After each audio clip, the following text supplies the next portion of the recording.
Studio saya ini kecil ya, panas, jadi saya pakai kipas ya. Kedengeran kan bunyinya? Dan juga bergema ya. Nah, mic Boya Mic ini punya fitur noise reduction atau noise cancellation. Kita langsung aja aktifkan. Lampunya sudah berubah hijau, di kalian juga terdengar kan? Suara kipas dan juga gema pasti akan lebih diminimalisir.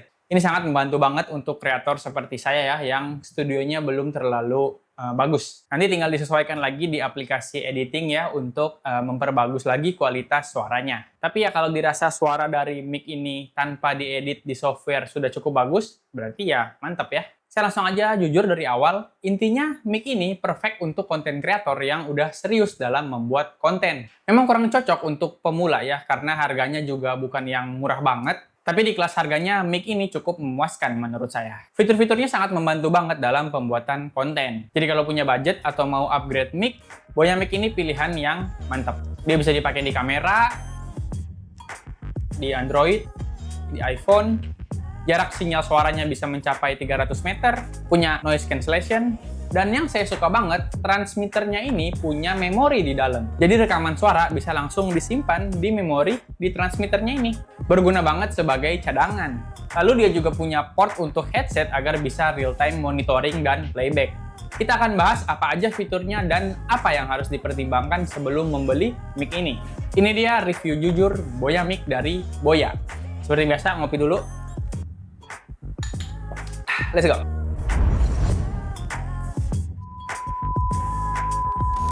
Halo, selamat datang lagi di channel Tech Coffee bersama saya, Fahmi Hidayat.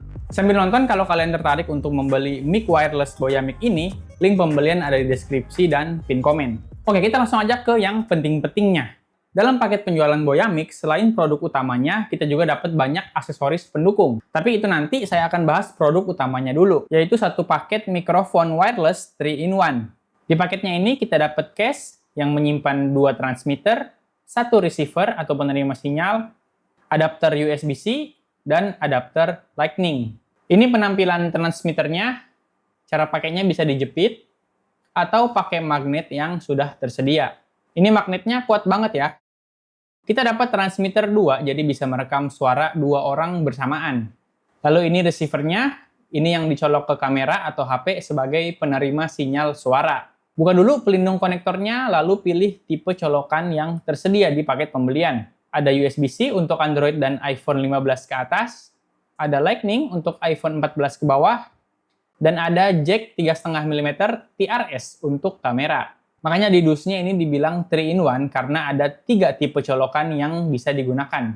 Kalau mau colok ke komputer bisa pakai jack 3,5 mm TRS atau USB-C ya, kalau komputer kalian ada port USB-C.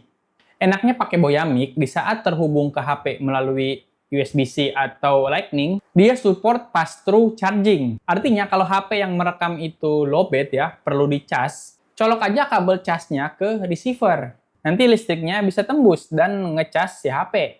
Mantap ya.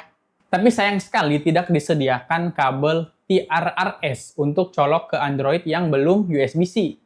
Solusinya seperti saya ini beli tambahan adapter TRS to TRRS. Kayak gini nih, harganya murah kok. Tinggal colok, selesai. Langsung bisa berfungsi di semua Android. Nah, itu bisa jadi bahan pertimbangan ya sebelum kalian membeli Boya Mic ini. Selanjutnya mari kita bahas dan uji fitur-fitur utamanya. Setelah itu baru kita masuk ke detail-detail yang lebih lengkap. Ya, saya ini di parkiran mall ya, tempat terbuka, banyak motor, banyak orang. Kita ini sekarang mau tes jaraknya dulu, oke? Saya jalan dulu. Ya, ini kualitas jaraknya, kualitas suaranya kalau jarak segini. Kalau saya balik badan, begini ya, apakah ngaruh? Saya sambil jalan. Nah ya, begini kualitas suara mic Boya Mic di jarak berapa nih? Nggak tahu ya, segitulah. Ya, ini kualitas suara mic Boya Mic di jarak segini ya. Dimana bagus sinyalnya, suaranya. Coba saya sambil balik badan, sambil jalan, begini kualitas suaranya. Ya, jalan terus ya sampai ujung. Ya, ini kualitas suaranya di jarak segini ya. Kualitas suara mic Boya Mic gimana? Bagus. Apakah masih jelas? Apakah masih padat suaranya ya? Masih bulat? Coba saya jalan lagi. Ini kalau saya ngomong sambil balik badan. Oke, ini saya langsung aja ke ujung. Ini kualitas suara mic Boya Mic di jarak segini ya. Ya mungkin 100 atau 200 meter dapat kali ya ini segini. Bagaimana kualitas suaranya ya? Ini saya kalau balik badan nih. Begini kualitas suaranya gimana? Apakah bagus? masih jelas, masih bulat. Oke, saya balik lagi sambil ngomong aja ya. Kalau klaimnya 300 meter berarti dia tuh yakin kalau di jarak di bawah 300 meter dia tuh kualitas audionya atau kualitas sinyal audionya bisa stabil. Kalau sampai 300 meter itu udah batasnya lah gitu. Nah, saya nggak bisa tes sampai 300 meter ya karena jauh banget.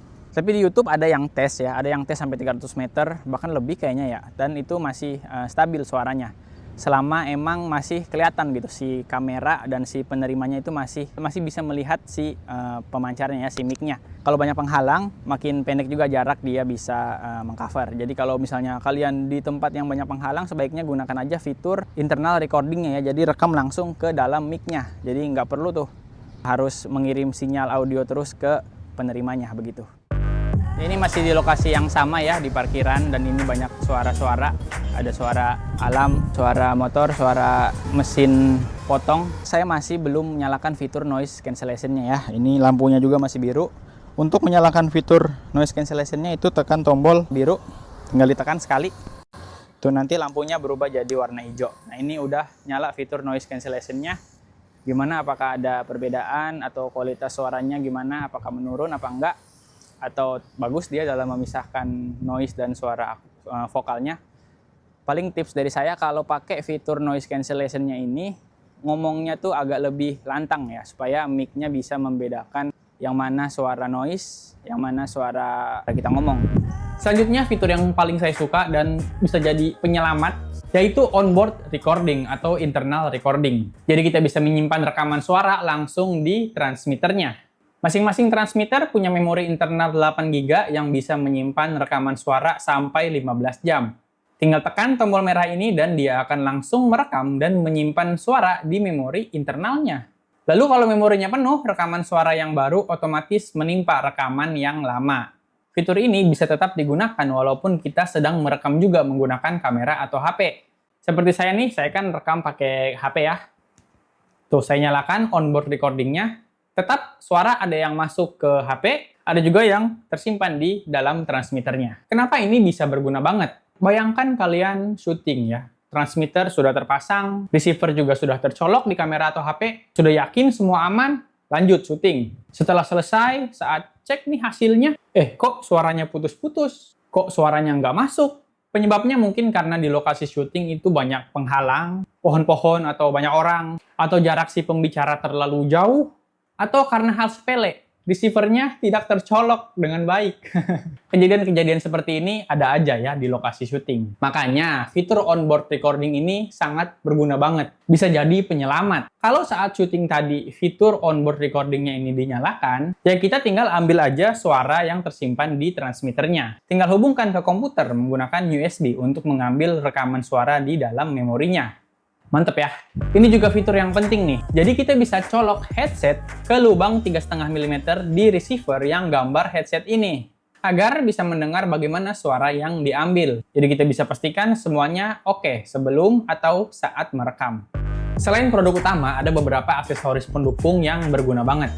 Yang pertama ada 2 mic lavalier. Kalau kalian mau, mic itu tetap dekat dengan mulut, tapi nggak mau terlalu mencolok. Cara pakainya tinggal colok ke lubang 3,5 mm di transmitternya, lalu jepit lavalier di tempat yang diinginkan. Lalu ada 2 dead cat untuk meminimalisir suara angin kalau di lokasi rekaman itu anginnya kencang. Dead cat ini hanya bisa dipasang langsung ke transmitternya ya, nggak bisa dipasang di lavaliernya. Ini saya di samping kipas angin ya. Kalian perhatikan suara yang kayak itu suara anginnya. Kalau suara itu mah suara mesin kipas anginnya, tapi kalau suara anginnya itu yang begitu. Ini masih tanpa bulu. Sekarang pasang di bulunya. Ini ya.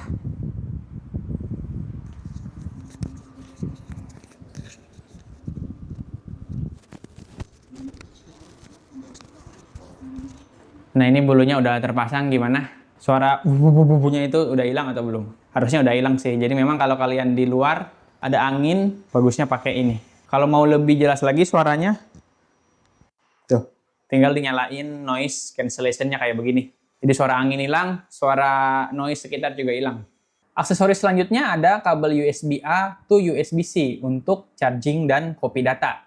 Ada juga adapter USB-A atau USB-C ya yang berguna kalau dibutuhkan. Dan tentu aja ada pouch untuk mempermudah saat mau bawa boya mic dan semua aksesorisnya. Sekarang masuk ke detail-detail lain yang lebih lengkap. Boya mic ini punya 3 mode output. Ada mono, stereo, atau safety track. Untuk ketahanan baterai, saya belum benar-benar tes, tapi kalau berdasarkan spek, masing-masing transmitternya dari kondisi penuh itu bisa bertahan sampai 10 jam. Kalau tanpa menyalakan onboard recording. Kalau menyalakan onboard recording, dia bisa bertahan sampai 6 jam. Lalu untuk receivernya, dia bisa bertahan kira-kira sampai 11 jam katanya. Untuk cara ngecas transmitter dan receivernya, kita bisa masukkan ke case-nya ya. Atau kita juga bisa colok langsung ke port USB-C yang ada di transmitter dan receivernya. Ini bagus banget untuk jangka panjang. Seandainya pin konektor yang ada di transmitter dan receiver untuk ngecas di case-nya ini udah mulai jelek, kita masih bisa ngecas dengan colok langsung. Selanjutnya detail case-nya. Dia berbahan plastik kokoh dengan tampilan yang cakep sih.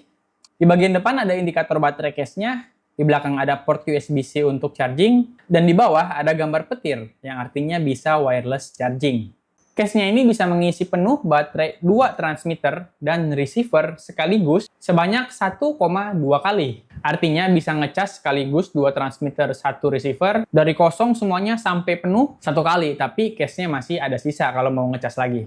Berikut spek lengkap case-nya. Pause aja kalau mau baca. Untuk detail transmitternya, di bagian atas ada mic dan juga lubang 3,5 mm untuk menyambungkan ke lavalier atau mic tambahan. Di sebelah kanan ada switch untuk input, mic atau line in. Kalau pakai mic tambahan, geser ke line in. Dan ada port USB-C ya. Di sebelah kiri ada 3 tombol. Pertama tombol power atau mute. Tekan sekali untuk mute. Tekan tahan untuk mematikan dan menyalakan.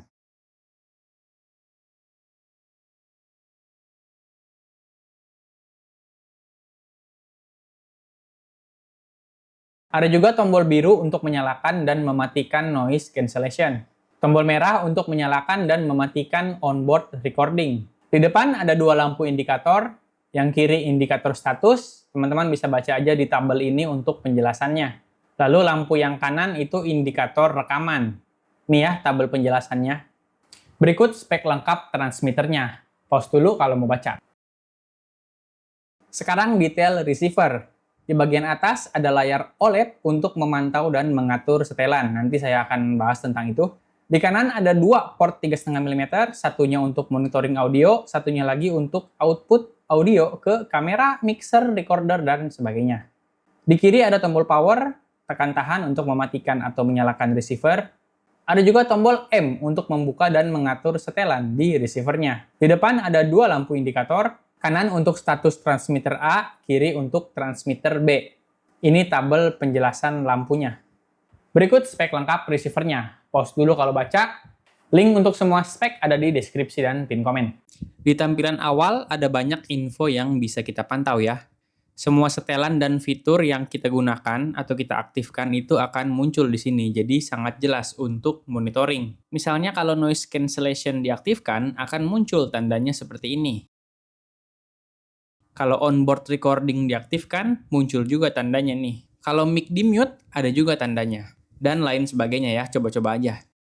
Nah, lalu kita bisa tekan tombol power untuk mengatur gain masing-masing transmitter dan volume output receivernya. Nah, lalu tekan M untuk masuk ke menu. Nah, di sini ada banyak menunya ya. Ditekan-tekan M-nya kalau mau lihat-lihat menunya.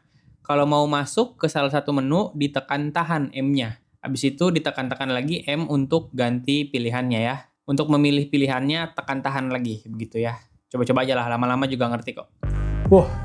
Banyak banget fiturnya dan keren-keren ya. Seperti yang saya bilang di awal, Boya Mic ini mic yang perfect untuk konten kreator yang udah serius dalam membuat konten. Cek deskripsi dan pin komen untuk link pembelian dan juga detail spek yang lebih lengkap. Sayang sekali Boya tidak menyediakan adapter TRS to TRRS di paket pembelian Boya Mic ini. Jadi kalau punya Android yang belum USB-C harus beli adapter tambahan. Murah sih adapternya, tapi kan sebenarnya ini satu kekurangan yang bisa dihindari.